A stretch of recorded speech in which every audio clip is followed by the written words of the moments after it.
Bonjour à tous et bienvenue dans ce briefing des marchés du 27 février 2020. Avant de commencer, je tenais à vous rappeler qu'il n'y aura pas de briefing des marchés la semaine prochaine car je serai absent, du moins juste lundi, mardi et mercredi. Je serai de retour jeudi pour faire un nouveau point sur les marchés. Donc si vous ne voyez pas d'émission en début de semaine prochaine, c'est normal car je serai absent. Alors, je vous laisse prendre connaissance de l'avertissement légal sur les risques.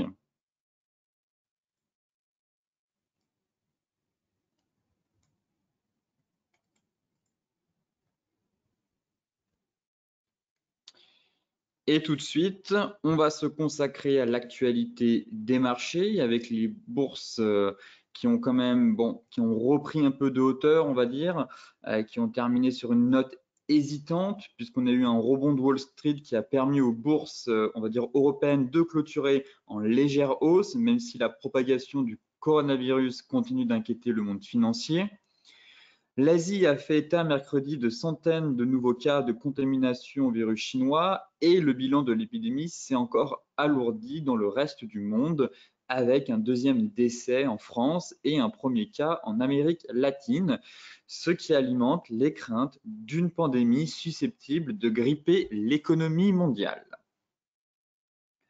Aux États-Unis, eh bien, les inquiétudes sont montées d'un cran, alors que le Centre de contrôle et de prévention des maladies a recommandé aux Américains de se préparer à une propagation du virus chinois, même si le risque immédiat reste faible. De ce fait, eh bien, la bourse de New York a terminé, on va dire, sans direction claire mercredi, n'arrivant pas à repartir franchement de l'avant après sa dégringolade en début de semaine dans un marché toujours perturbé par les inquiétudes liées au coronavirus. On a déclenché un rebond en début de séance hier. On était un peu timidement, on va dire, orienté à la hausse, mais le Dow Jones et le S&P 500 sont repassés dans le rouge après la publication d'informations selon lesquelles eh bien, plusieurs dizaines d'habitants de l'État de New York faisaient l'objet d'une surveillance, même si aucun cas de coronavirus n'a été officiellement diagnostiqué. De ce fait, eh bien, on a eu le président américain qui a accusé ses opposants démocrates et certains médias de fomenter la panique et d'affoler les marchés, alors que les autorités sanitaires américaines prévoient pourtant une propagation sur le sol américain. Mardi, en plus, on a de nouvelles fois eu sur une chaîne d'information son conseiller économique, Larry Kudlow, qui a appelé les investisseurs à ne pas céder à la panique, soulignant que le coronavirus ne représentait pas une tragédie économique. Donc on voit bien qu'on a des manœuvres qui se mettent en place de la part des politiques pour tenter de rassurer, comme ils ont l'habitude de faire. On avait eu le même cas concernant, rappelez-vous, la signature de l'accord de phase 1 entre la Chine et les États-Unis. Pendant 18 mois, Trump nous envoyait à coups de tweet nous avons un accord, nous avons un accord. Certes, il y a eu un accord, mais uniquement de phase 1. C'est surtout l'accord de phase 2 qui était intéressant.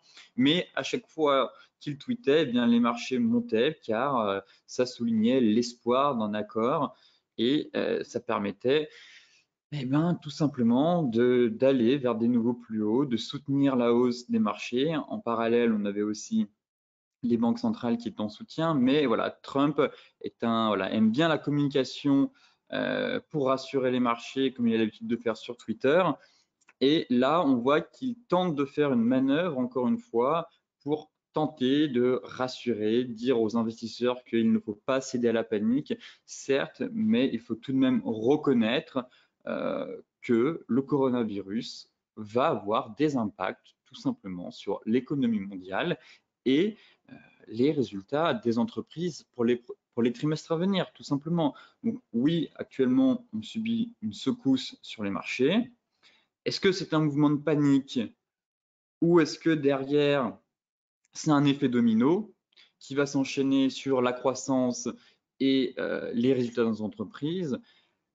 Il y a une zone d'ombre d'incertitude, si vous voulez, et les marchés n'aiment pas ça. C'est pour ça qu'on corrige violemment actuellement, parce que personne ne sait finalement actuellement quels vont être les dégâts à moyen long terme.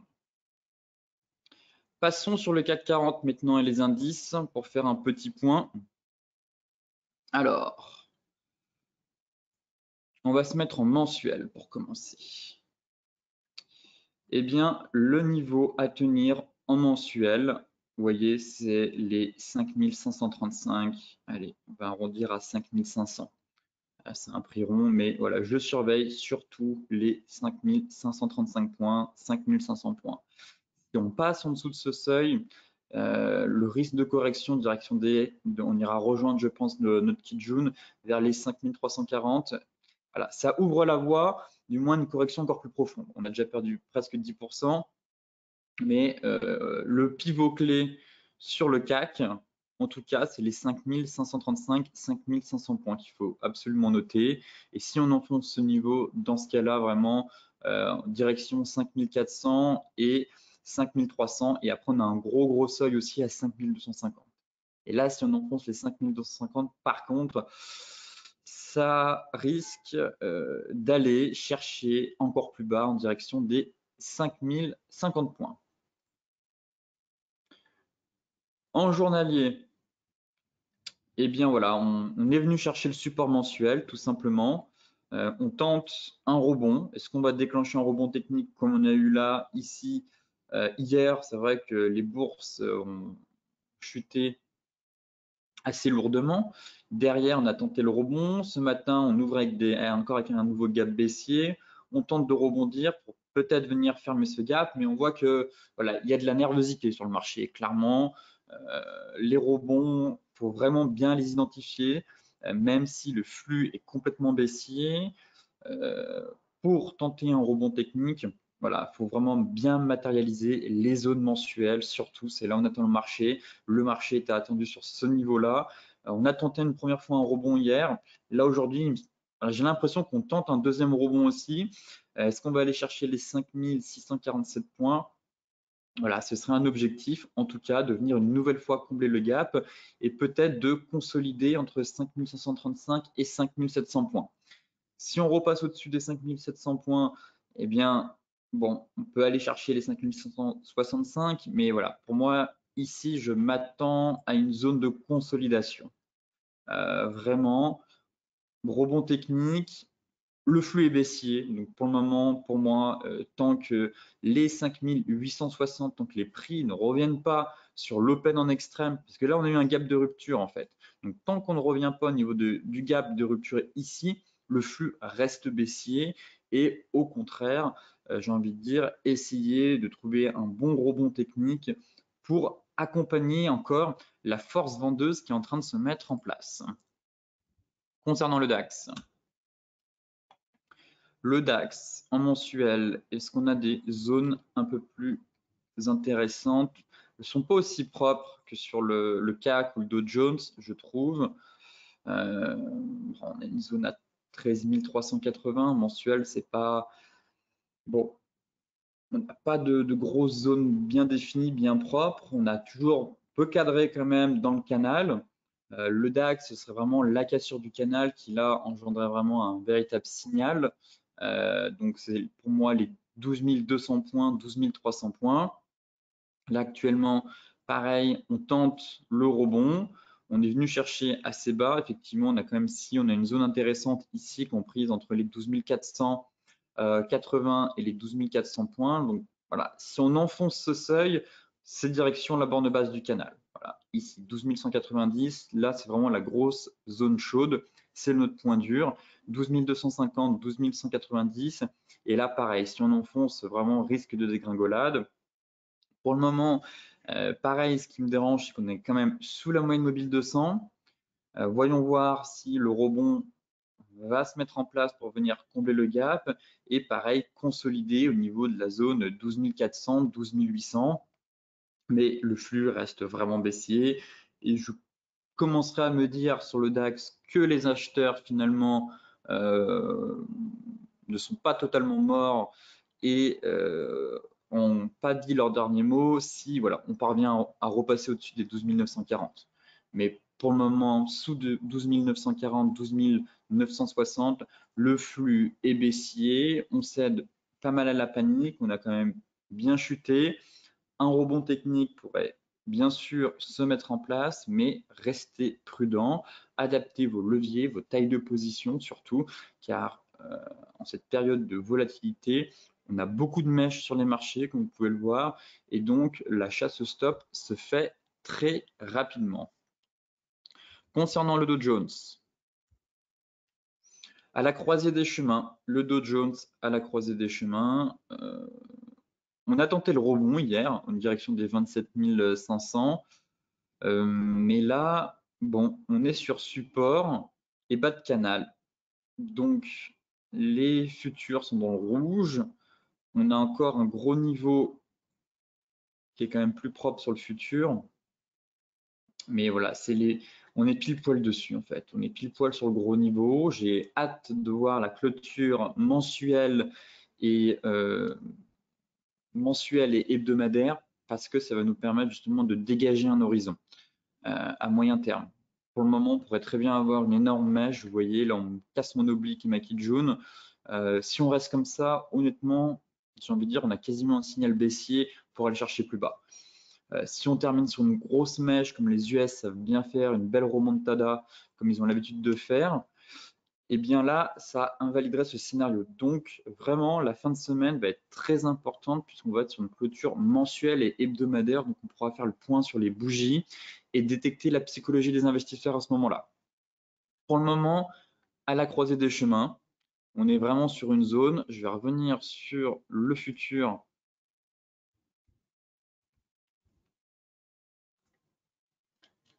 Pareil, sur le futur, on est sur la zone. On l'a quand même bien enfoncé là, je trouve, mais c'est cette zone-là que je surveille, qui m'intéresse.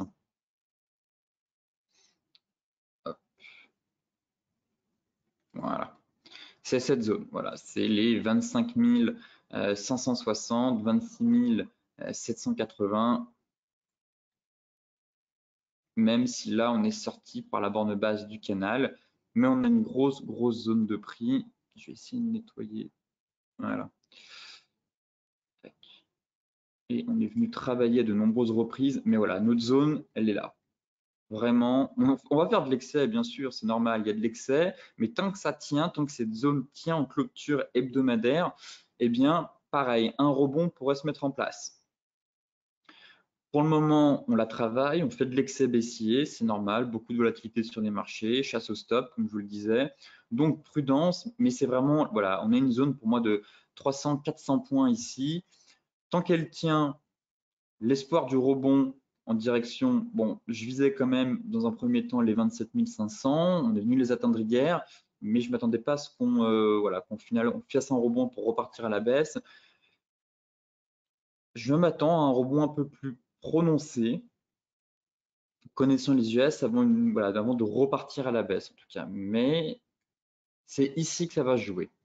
Soit ça tient, on déclenche un rebond et derrière, quand même une forte chance que ça reparte à la baisse si on a un enchaînement de mauvaises news dans les semaines à venir. Mais si on enfonce, par contre, là, on pourrait aller chercher les 25 000, 25 400, 25 170. Si je me mets en données 4 heures, on a une divergence. On a une divergence qui se forme. C'est vrai que j'aime bien les divergences, vous le savez. Donc ici, hop, on est en train de matérialiser quelque chose. Elle n'est pas validée. Mais voilà, on est sur une zone, on a une divergence 4 heures. Un rebond pourrait vraiment se mettre en place. Donc c'est pour ça que je dis c'est la zone à surveiller. Si ça passe, on rebond en direction des 27 900, je pense. Voilà, le creux d'ici, 27 900. Si ça casse et on enfonce, direction les 25 000, 25 100, 25 300. Donc, vraiment, zone à surveiller, clôture mensuelle à surveiller, clôture hebdomadaire à surveiller. Malheureusement, comme je vous le disais, je ne serai pas là en début de semaine, mais on fera le point. En tout cas, j'essaie de vous aiguiller un maximum pour ne pas commettre d'erreurs et se faire avoir sur les indices. On fera le point en milieu de semaine prochaine. Concernant le Forex, eh bien, on m'a demandé d'analyser plusieurs paires. On va commencer bien sûr avec l'euro USD, puisque c'est quand même très beau ce qu'il est en train de réaliser. Cassure de résistance. On accompagne le rebond, toujours. Le rebond se met en place. On a des belles bougies, aucun signe de vente pour le moment. Cassure dans la première résistance ici, on l'a travaillé. Là, on est en train de travailler la deuxième résistance à 1,0930 avec notre plaquis June. Donc, pour le moment, les acheteurs sont présents. Il y a une force acheteuse. On a retracé à peu près. Hop, voilà, on est sur les 38,20. C'est un niveau. Faut remonter les stops. Pourquoi pas prendre quelques bénéfices, sachant que voilà, on a bien retracé. Sur la divergence, eh bien, vous voyez que la divergence 4 heures qu'on avait ici, hop, notre divergence, bon, mon graphique, c'est vrai que ça commence à devenir un sapin de Noël avec toutes mes lignes, mais on va nettoyer, voilà. Il faudrait que je nettoie un peu pour que ce soit un peu plus clair. Mais voilà, on a atteint l'objectif de la divergence qui était les 50%. Hop, on est venu chercher. Donc, premier objectif atteint sur l'euro-dollar. Donc, on remonte les stops. Certains vont peut-être prendre quelques bénéfices, mais voilà, on ne laisse pas, si vous étiez à l'achat à la fermeture du gap Macron, en tout cas, on ne laisse pas se transformer ce trade gagnant en trade perdant, c'est juste inconcevable, étant donné voilà, la hausse qu'il y a eu. Maintenant, certains vont vouloir accompagner le mouvement jusqu'à l'essoufflement. On arrive dans une grosse zone. Voilà, si on casse la key jaune, objectif, c'est d'aller chercher quand même les indices. Et là, ça pourrait éventuellement caler. Mais je pense que le dernier objectif de ce rebond, c'est les indices. Et après, on risque de travailler. Pourquoi pas aller chercher encore plus haut, hein. Je ne dis pas que le rebond va s'essouffler, parce que là, on a une belle dynamique. Mais en tout cas, à un moment donné, ça va consolider. Là, pour le moment, ça part en ligne droite. Au bout d'un moment, je pense que le marché aura besoin de consolider entre les 1,0930 et peut-être que ça va même caler ici, hein, si le marché ne parvient pas à casser cette petite jaune et notre résistance vers les 1,0930, 1,0940, eh bien, un mouvement de consolidation pourrait tout simplement se mettre en place. Mais c'est vrai que si on casse les indices, je vous avoue que on risque de prolonger le mouvement jusqu'à la zone de polarité. Moi, le niveau qui m'intéresse, c'est les indices et les indices 75. Vraiment, c'est les objectifs. Voilà, ce serait de venir chercher la moyenne mobile 200. Et je pense que là, à partir de là, je deviendrai neutre, presque, même si on pourrait avoir un retournement de tendance. Toutefois, pour confirmer ce retournement de tendance, ce serait vraiment, puisque la dynamique est baissière, ce serait d'aller chercher les 1,12. Voilà, les 1,12 ici. Cassure des 1,12. Voilà. Clôture hebdomadaire, cassure des 1,12. Là, je change de dynamique et je repasse haussier. Mais en tout cas, vous voyez qu'on a fait un gap baissier ici et qu'on est en train d'avaler. Donc, éventuellement, pour avoir un retournement de marché qui est en train de se mettre en place. Donc, intéressant, peut-être de ne pas solder toutes ces positions à l'achat pour le moment, si certains d'entre vous le sont, car l'euro, je pense, n'a peut-être pas dit son dernier mot et pourrait nous surprendre en allant chercher des nouvelles résistances et de nouveau plus haut, en tout cas dans cette dynamique qui est actuellement en place. Et au contraire, cela me semble important d'accompagner le mouvement le plus loin possible, comme durant la baisse en fait. Si on avait une baisse, il fallait aller chercher, on avait des niveaux qu'on avait matérialisés avec le gap Macron. Là, on est à la hausse. Eh bien, tant que le mouvement est haussier et ne s'essouffle pas, eh bien, il faut l'accompagner le plus loin possible. L'euro GBP, pareil, j'ai l'impression que beaucoup de monde est encore à l'achat sur l'euro GBP. C'est magnifique ce qu'il réalise. Vous voyez qu'en 1 heure, j'évoquais le range ici. On a eu une cassure du range. Hop, petit pullback sur notre key June. Si je reporte la hauteur, eh bien, l'objectif a été atteint. Pareil, maintenant, c'est à vous de voir si vous estimez que l'euro a suffisamment monté et qu'il est préférable d'encaisser des bénéfices ou bien tout simplement de remonter son stop, de mettre un stop win peut-être ou un stop suiveur si jamais ça corrige.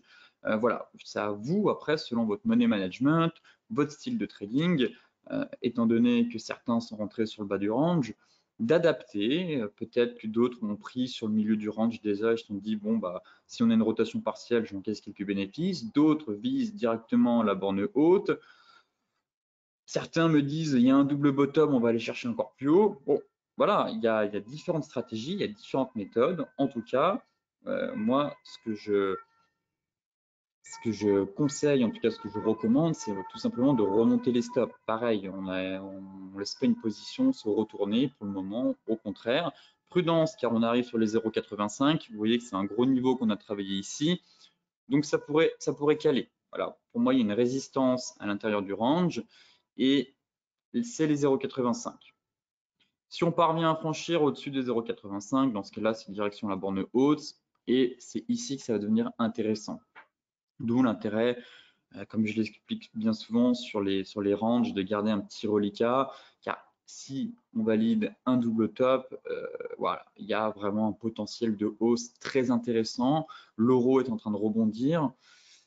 Et si effectivement on passe d'une tendance un peu baissière à une tendance haussière, eh bien, garder un petit reliquat, un petit solde de position. Si vous êtes rentré acheteur sur la zone basse du range, eh bien, ça vous offre quand même un super ratio. Et c'est comme ça qu'on fait grossir le capital et que dans l'année, eh bien, des fois, il y a des trades même si ce n'est pas la totalité de la position, avoir gardé un petit sol pour se dire finalement le marché va peut-être aller un peu plus haut, eh bien ça permet de réaliser des super trades. Donc, pour le moment, on n'en est pas là. Étape par étape, premier niveau à surveiller 0,85. On va voir si le marché parvient à franchir ce niveau ou au contraire casser. Si on casse borne haute, là on fera le point. Et si on casse la borne haute, effectivement, je parlerai de double bottom sur l'euro GBP. L'USD CHF. L'USD CHF, eh bien, le franc suisse se renforce tout simplement. On avait notre double bottom ici. On est venu chercher l'objectif théorique sur les 0,9840. Là, actuellement, c'est baissier. Enfin, du moins, on a un flux baissier qui se met en place. Et on enfonce notre support et notre Kijun. Donc, à surveiller cette cassure. Sinon, on pourrait de nouveau aller chercher des nouveaux plus bas. Enfin, retourner tester les 0,96,9 et les 0,96,25. Là, pour le moment, le marché semble se diriger environ des 0,96,9. Donc, voilà, ce niveau qui est ici. Si on enfonce, c'est sûr qu'on va retourner sur les 0,9625. Est-ce qu'en données 4 heures, sur des unités de temps plus courtes, j'ai des informations un peu plus pertinentes, mais pas vraiment. En tout cas, là, on a vraiment un flux qui se met en place. Voilà, les niveaux à surveiller, c'est voilà, est-ce qu'on va sauver les 0,9336, 0,9640 pour reprendre un peu de hauteur, ou au contraire, là, j'ai l'impression, en tout cas, qu'on s'installe dans une dynamique court terme baissière pour venir chercher les niveaux de support. En 1 heure, eh bien, le flux est totalement baissier. J'ai pas de signaux de rebond, du moins là à court terme, je vous dirais, pour un rebond technique. Et pour le moment, non, j'ai absolument rien d'un point de vue des chandeliers, d'un point de vue de l'Ichimoku. Au contraire, j'ai même des signaux baissiers là, et cassure Tenkan Kijun, encore une fois. Donc, enfin, du moins données courtes. Mais j'ai pas de signaux haussiers sur le dollar face au franc suisse. Au contraire, pour le moment, ça corrige. Ça corrige et le marché tente de rejoindre les niveaux de support. Donc à surveiller la réaction du marché sur les niveaux de support. Peut-être qu'on va tenir les 0,9740. Effectivement, c'est un niveau important, mais si on casse, voilà, il faut surveiller les plus bas d'ici. Peut-être une réaction positive du marché sur ce niveau, mais pareil, si on casse, ce sera les plus bas de là. Voilà un peu l'analyse, même s'il y a pas grand-chose à dire sur l'USD CHF, mais en tout cas, on a l'impression que le franc suisse, face aux événements, eh bien, se renforce tout simplement. On a fait l'euro GBP, l'euro USD, l'USD CHF, le GBP NZD. On m'a demandé aussi le GBP NZD. Décidément, j'ai l'impression qu'il va nous faire un super bull trap, encore une fois. On ne parvient pas à casser en hebdomadaire la fameuse résistance des 2,04, juste ici. Voilà. Très piégeux, je trouve, en fait. Premier bull trap, ici, ça casse, ça réintègre. Et deuxième fois, nouveau bull trap. Voilà. Et en plus, avec une étoile du soir de J. Clairement. Donc, pour le moment, c'est vraiment pas joli. Attendons de voir, quand même, si ce n'est pas un gros pullback. Mais j'aime pas la structure des chandeliers. Là, honnêtement, cette structure-là de chandelier, ce serait un pullback avec voilà, plusieurs bougies un peu courtes, mais la bougie impulsive, bougie d'hésitation, bougie baissière en mode étoile du soir, honnêtement, j'aime pas ça. Ça fait vraiment bull trap. J'attends de voir en 4 heures. Mais voilà, on a cassé notre canal. Voilà, on avait ce canal qui permettait de cadrer un peu la dynamique à court terme, voilà, pour accompagner ce mouvement haussier. Et là, on est en train de le casser et on réintègre le rang, enfin oui, on réintègre le range de long terme. Bon, on a le support ici, mais bon, c'est un petit support, c'est pas ça qui va sauver la livre. À surveiller. Honnêtement, on fera le point demain parce que la clôture va m'intéresser vraiment sur le GBP pour confirmer ou pas le bull trap. Après, est-ce que j'ai des niveaux? J'ai rien.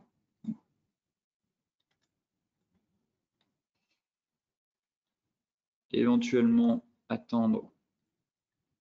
Mais bon, elle n'est pas super cette droite de tendance. J'ai juste 2 points de contact. Je suis pas emballé pour le moment. J'ai pas envie d'être en mode espoir en me disant je mets une droite de tendance, elle a 2 points de contact, c'est le dernier rempart. Non, elle n'est pas très jolie cette droite de tendance. Voyons voir le marché. J'ai envie de vous dire tout simplement, pour le moment, c'est pas joli. En tout cas, en 4 heures, on sort du canal haussier. Ça continue de chuter. Et puis en daily, ça fait une étoile du soir avec réintégration sur bougie impulsive. Et ça, j'aime vraiment pas. J'aime vraiment pas ces configurations-là. Piégeuses. Voilà, c'est piégeux pour moi. Ça ressemble encore une nouvelle fois à ça. Et peut-être qu'on va finir par en sortir finalement de ce canal par le haut. Mais j'ai l'impression que c'est bourré de faux signaux. Voilà. Et là, actuellement, on en a un. Si on clôture au-dessus des 2,04, bon, je me dirais peut-être pullback, mais on sera toujours dans une configuration d'étoile du soir. C'est ça que j'aime pas. Mais là, si on clôture et qu'on réintègre ce canal, ce range, bon, honnêtement, je m'attends à une correction en direction, voilà, on ira chercher la key jaune. Key jaune, et si ça casse, on ira chercher les deux, tout simplement. Donc on fera le point demain, mais pour le moment, le GBP/NZD, la configuration n'est pas tip top. Enfin, l'USD CAD.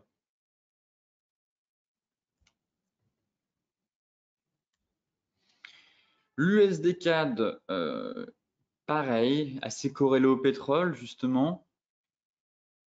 Et le pétrole chute, donc on a quand même une belle accélération ici. Mais là, attention, pareil, il nous tente un petit bull trap, encore une fois. Bon, pas confirmé, je ne le considère pas comme un bull trap, mais c'était intéressant de voir que c'était la première fois qu'on avait une clôture, voilà, au-dessus du range. Au-dessus, même s'il y a les mèches, pour valider une sortie de range, prenez les mèches quand même, surtout sur le Forex. Moins sur les actions, mais sur le Forex, c'est un marché de mèches. Et j'aime bien confirmer une cassure de range, même si je le trace, mon range, en prenant les clôtures des bougies. J'aime bien confirmer une cassure de range au niveau des mèches. Voilà, je trace mon range avec les clôtures des bougies, car j'aime bien avoir les excès. mais la cassure, je la confirme au niveau des mèches. Et ici, on est arrivé, voilà, on s'est arrêté pile poil, tout simplement, à peu près. L'alignement de toutes les mèches, ça correspond, voilà, on a buté. C'est pour ça que ça, c'est une petite astuce que je vous donne et qui vous évitera des pièges. Et c'est des erreurs que j'ai pu faire dans le passé. Et j'ai remarqué que c'était préférable d'attendre les cassures des mèches pour éviter de se manger des bull traps ou des bear traps. Là, actuellement, c'est le cas. Ça peut vous éviter des petits pièges, tout simplement. Donc, l'USD-CAD, reste à savoir si il va nous casser ce range. Donc, il sera validé au-dessus des 1,3350. Pour le moment, il me semble qu'on réintègre. Reste à savoir s'il va nous faire un double top aussi. On peut très bien partir sur un double top. Si cassure, eh bien, on ira chercher les 1,30, 1,3140. C'est déjà pas mal comme objectif. Puis les 1,31. En données 4 heures, bah, j'ai pas grand chose à dire. J'ai pas grand chose à dire. En données 4 heures pour le moment. Bon, pas vraiment de range en données 4 heures. Il est pas tip top, je trouve. Certains le traceront comme ça, mais je suis pas très fan. J'ai pas assez de points de contact en tout cas. Voyons voir la réaction du marché. Pareil, j'ai envie d'attendre la clôture journalière pour savoir si on sort par le haut et qu'on clôture, parce que peut-être, bon, on a fait une belle accélération, peut-être qu'on vient juste chercher le plat and can et qu'on va repartir à la hausse. Bon, on manque un peu de visibilité. C'est un peu tôt, je trouve, pour se prononcer si on est vraiment dans un bull trap, pardon, ou au contraire, voilà, le marché est parti, même si on n'a pas vraiment eu d'excès, je trouve, mais a besoin d'aller chercher, voilà, de pullbacker l'ancien top, ce qu'on est en train de faire, donc petit pullback peut-être dessus avant de repartir à la hausse, ou soit au contraire, si on va chercher un peu plus bas, là ce sera un bull trap. Mais bon, pour le moment, on va dire que c'est un pullback avec une fausse sortie, je trouve, mais un peu tôt pour se prononcer si oui ou non c'est une fausse sortie ou au contraire le marché vient juste tester son plus haut pour repartir. Pareil, j'attends la clôture de la journée, la clôture de demain, la clôture weekly risque d'être intéressante aussi. Ça pourrait donner un... Voilà, on n'est jamais parvenu en clôture weekly au-dessus des 1,33,3 sur mèche, que de la mèche, donc pareil. Si on a une clôture weekly en dessous, pour moi, on est toujours dans le range. Si on clôture au-dessus des 1,3350, là, on a notre lagging qui est complètement dans les prix et tout. Donc, une clôture au-dessus de ce niveau permettrait de dégager la lagging qui sortirait du nuage des prix et qui sera libre, on va dire, de tout obstacle. Mais dans ce cas-là, voilà, ça permettrait de se prononcer, de se dire très bien, effectivement, l'USD pourrait continuer sa hausse. Mais voilà, la clôture weekly va être importante comme sur l'ensemble des marchés, en fait, j'ai envie de vous dire. Tout le monde attend la clôture weekly et mensuelle et ça va donner le tempo. Ce sera le cas pour l'USD-CAD. Pour finir, on va regarder le pétrole et le Bitcoin, le Brent. Eh bien, le Brent, voilà, c'est poursuite de la baisse, tout simplement. Si les indices chutent, le pétrole va forcément continuer de chuter. Je ne vais pas me répéter, mais vous le savez maintenant que tant qu'on n'a pas de catalyseur qui vient de l'OPEP pour soutenir les cours, eh ben, le pétrole va tout simplement continuer de chuter. On casse notre oblique. Hein. J'avais déjà commencé à invalider ce chandelier parce que ça sentait pas bon. On était plus dans un swing move.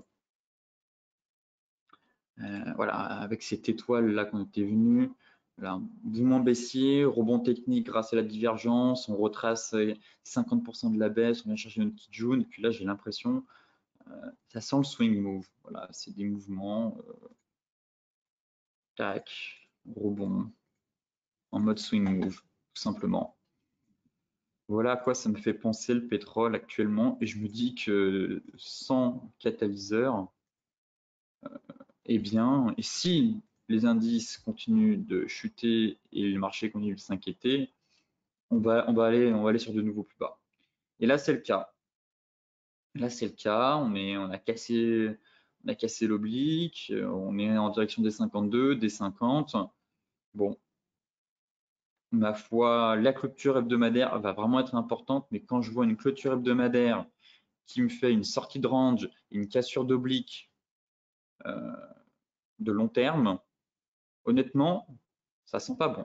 Voilà, ça c'est une bougie, on a limite un Marubozu qui est en train de se mettre en place et qui est en train de défoncer le bas du range, l'oblique et les supports. Donc cette bougie-là, j'ai hâte de voir la clôture hebdomadaire, mais si elle garde la même tête, honnêtement, on risque de retourner sur des plus bas et effectivement, aller chercher les 43 $ me semble, bon, peut-être pas tout de suite, mais dans un premier temps, ce serait les 46. 45, 46, et si on enfonce, c'est 42. Après, on est dans un range, hein, donc certains me disaient, j'avais un peu de mal à y croire, mais bon, à moyen long terme, si la situation se dégrade, en tout cas, c'est retour du pétrole à 42. Voilà, ça, je garde ça en tête. Mais d'un point de vue de l'analyse technique, en tout cas, si je focus uniquement là-dessus, cette sortie de range me donne un objectif vers les 41,50. Est-ce que ça correspond à une zone? Oui, ça correspond au plus bas qu'on avait là, ici. Voilà, les 42, 41,50.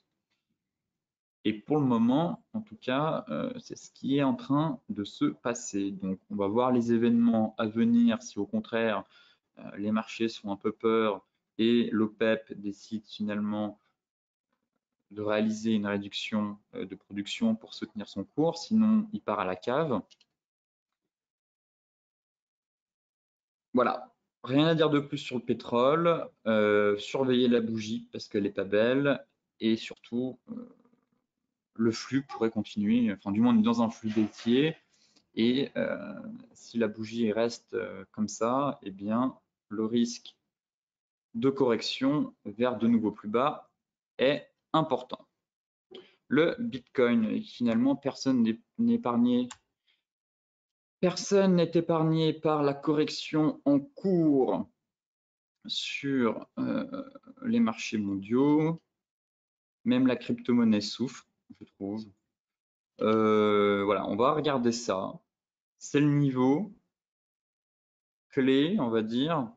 C'est le dernier rempart. Voilà, c'est notre Kijun aligné avec la Tenkan, le bas du Kumo et la Lagin actuellement qui travaille sur Kijun.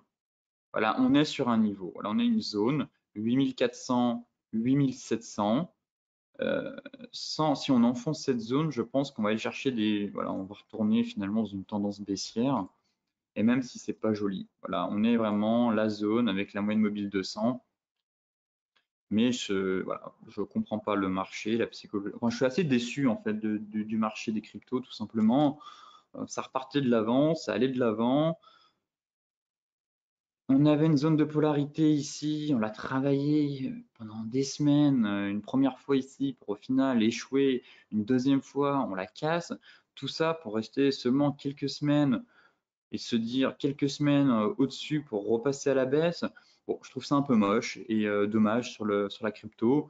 On avait vraiment un inversement de psychologie, on passait dans une tendance haussière et derrière, au final, ça cale, ça manque de peps tout simplement. Je ne sais pas si c'est l'absence de catalyseur ou si c'est aussi la chute des marchés mondiaux qu'on est en train de subir actuellement qui fait que ça crée de la panique sur les marchés. Et non, la crypto-monnaie et le Bitcoin n'est pas une valeur refuge. Ça, c'est une certitude, il faut arrêter de croire ça aussi. Mais c'est dommage, je trouve que voilà, je ne m'attendais pas à ce que la crypto-monnaie plonge comme ça d'un coup. Bon, je vous ai identifié les niveaux à surveiller. Le rebond, c'est soit ici, là, actuellement sur notre zone, mais pareil, derrière, si ça corrige, direction les 7630, j'ai envie de dire, et les 6580. Voilà, ça va être retour sur des gros niveaux techniques. À la croisée de chemin, c'est qui tout double. Honnêtement, c'est soit on a le rebond ici, soit on enfonce, c'est direction voilà, les niveaux de support. Mais voilà, c'est le parcours haussier était beau. Voilà ce qui m'intéresse. C'est les retracements de 50% qui correspondent à la ligne de l'Ichimoku en hebdomadaire. Et derrière, si on enfonce ces 50%, honnêtement, bon, bah, reprise de tendance baissière, tout simplement. Voilà, c'est le palier à surveiller. Ça passe ou ça casse. Honnêtement, c'est rebond ici, maintenant. Finalement, ça fait un peu peur. On repart à la hausse. Bon, j'aimerais quand même une cassure des 9600. Mais derrière, si le marché continue de caler comme ça et de manquer de peps, eh ben, on va retourner visiter les supports. Tout simplement. Sur ce briefing des marchés touche à sa fin. Pour celles et ceux qui souhaitent consulter l'article dans son intégralité, je vous mets le lien dans la description. Non, je n'ai pas l'article aujourd'hui, donc il n'y aura pas de lien dans la description de la vidéo. On se retrouve donc demain pour faire un nouveau point sur les marchés, et sinon, pour les autres, eh ben, ce sera la semaine prochaine. Sur ce, restez prudents sur les marchés, faites attention à votre levier, à votre taille de position, et surtout, eh bien, je vous souhaite quand même une excellente journée, de très bons trades, mais soyez prudents et attentifs.